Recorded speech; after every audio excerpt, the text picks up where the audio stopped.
eh, akan sangat berat bagi Prabowo untuk menang di pilihan presiden. Ketika orang bernama Fadlizon ini masih dibiarkan bercuap-cuap atas nama politisi Gerindra. Bisa dibayangkan ketika nanti Prabowo menjadi presiden misalnya, maka ada kemungkinan besar Fadlizon ini akan menjadi menterinya Prabowo.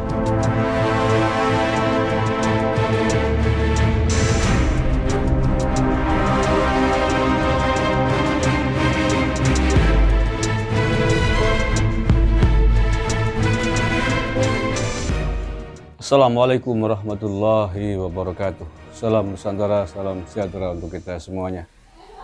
Saudara-saudaraku sebangsa setanah air yang saya cintai, saya banggakan. Partai Gerindra sudah memantapkan diri untuk mencalonkan Pak Prabowo Subianto menjadi capres pada pemilu 2024, sorry. Saya kira ini menarik. Kendati sudah berkola kali gagal, tapi semangatnya masih menggebu, energinya masih full, sehingga belum kapok untuk kembali maju di Pilpres 2024 nanti. 2 kali berhadapan dengan Pak Jokowi, Pak Prabowo keok. Dan kalau besok maju lagi, diprediksi lawan politiknya, lawan capresnya salah satunya adalah Ganjar Pranowo menurut saya. Kalau misalkan masih ada lagi mungkin Anies Baswedan. Nah, komposisi partainya ini agak susah ini. Kubu yang sangat menggebu-gebu kemarin mendukung Pak Prabowo, yakni kubu 212, itu sudah terang-terangan berhadapan dengan Prabowo karena menganggapnya sebagai seorang pengkhianat gitu. Bahasa mereka pengkhianat begitu ya. Dan sikap itu sudah sering disampaikan oleh aktivis-aktivis 212, aktivis-aktivis ex-FPI, ormas yang sudah dilarang oleh negara itu ya. Tapi aktivisnya masih dibiarkan itu.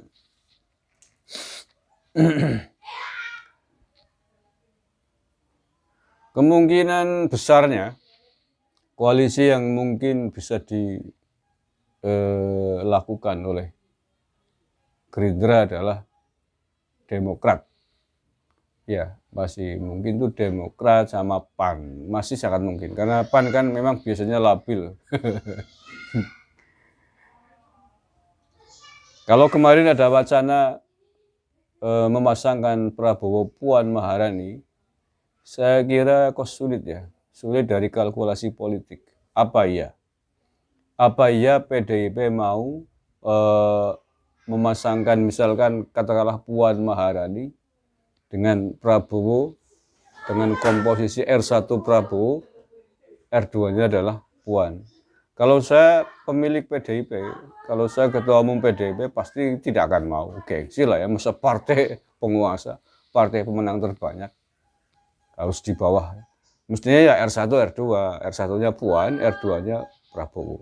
Nah, tetapi kalau ini logika politik yang wajar begitu. Tetapi saya kira ini juga, saya tidak percaya Prabowo mau menjadi orang nomor 2-nya Puan Maharani. Kalau dulu Mega Prabowo sejak kalah, apalagi kalau Puan Maharani, saya kira powernya jauh di bawah Mbak Mega ini, anak Puan Maharaninya ini. Powernya saya kira jauh di bawah Megawati. Sehingga potensinya kalau misalkan Pak Prabowo mau, kalahnya akan lebih parah menurut saya. Apalagi musuhnya kemudian Ganjar Pranowo. Ya kalau misalkan komposisinya begitu, PDIP Gerindra, entah Prabowo yang menjadi capres atau wakilnya, atau dibalik, dipastikan Ganjar Pranowo akan diambil oleh partai-partai koalisi lain, partai-partai moderat. Nah ini saya kira akan sangat seru pertarungan ini, dan potensi kemenangan Ganjar Pranowo yang misalkan berpasangan dengan kader Nahdien, kader NU ya, nggak tahu siapa, mungkin Gus Yakut ya, atau yang lain, pasti akan luar biasa untuk potensi memenangkan Pilpres itu. Satu ya.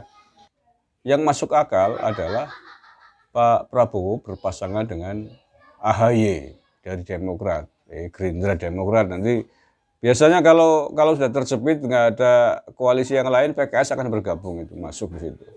Pas ya, saya kira PKS tidak mungkin bergabung dengan PDIP dan yang lain. Kemungkinan besarnya adalah dengan Gerindra Demokrat ini sebagai pelengkap gitu ya. Kemungkinannya begitu. Itu yang paling logis menurut saya adalah koalisi Gerindra Demokrat dan koalisi pendukung yang lain. Nah, sementara kalau PDIP masih mau sukses lagi ya ikutilah logika politik dan arah politik terbesar hari ini, yakni Pak Ganjar Pranowo yang memang berada di ranking pertama surveinya gitu ya. Tinggal dipasangkan dengan kader Islam moderat yang lain, selesai. Nah, itu. Yang kedua ini kunci juga ini. Yang kedua ya, ini harus dilakukan oleh Pak Prabowo dan juga Partai Gerindra terkait dengan keberadaan Fadlizon di sini. Serius ini, serius.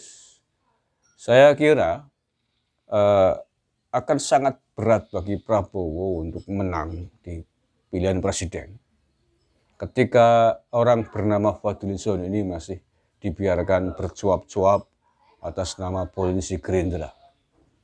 Mengapa? Terakhir Fadlizon mengeluarkan statement yang sangat kontroversial, yang sangat tidak masuk akal dan bertentangan dengan Polri kita, yakni meminta agar Densus 88 dibubarkan. Bisa dibayangkan ketika nanti Prabowo menjadi presiden misalnya, maka ada kemungkinan besar Fadlizon ini akan menjadi menterinya Prabowo, entah menteri apa, mungkin menteri dalam negeri atau apa. Ini akan sangat berbahaya nih, apalagi kalau sampai di posisi menteri dalam negeri, nanti bisa menghidupkan kembali HTI, bisa menghidupkan lagi FPI, saya kira ini, atau mengusulkan pembubaran Densus menjadi semakin kuat. No, saya kira ini ganjalan sangat besar Pak Prabowo dan Gerindra ya. Kalau ingin sukses di Pilpres 2024, selain membuat komposisi koalisi yang tepat, maka selilit orang bernama Fadlizon ini harus dibuang dari Gerindra. Ya, menurut saya begitu. Lebih baik membuang satu orang dan mungkin pemilihnya Fadlizon berapa ratus ribu orang daripada kehilangan jutaan pemilih. Itu menurut saya sih.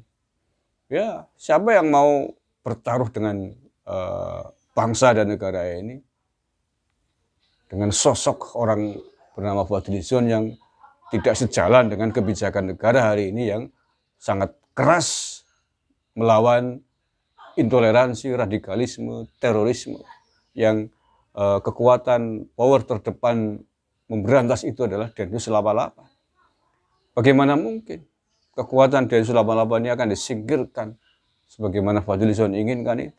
Ini kan tidak masuk akal. Dan itu adalah narasi teroris. Bagaimana mungkin kabinet kita mau disusupi orang dengan argumentasi dan otak yang sudah mirip dengan narasi-narasi teroris?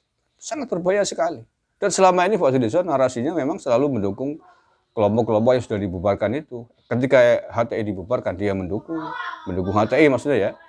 Begitu juga ketika FPI dibubarkan, dia berada di barisannya FPI dan seterusnya. Walaupun kalau menurut saya langkah itu adalah langkah politik pribadinya Fadlizon agar tidak kehilangan pemilihnya di daerah pemilihan dia.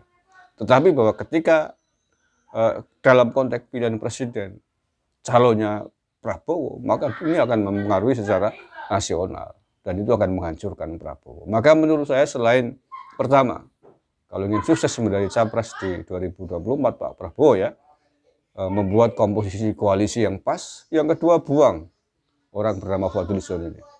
Ini pendapat saya. Tapi kalau tidak percaya dengan analisa saya, silakan dicoba. Mudah-mudahan Pak Prabowo masih bisa sukses untuk menjadi calon presiden di 2024 nanti. Terima kasih. Kurang lebihnya mohon maaf. Wallahul muwaffiq ila aqwamit thoriq. Assalamualaikum warahmatullahi wabarakatuh. NKRI harga mati.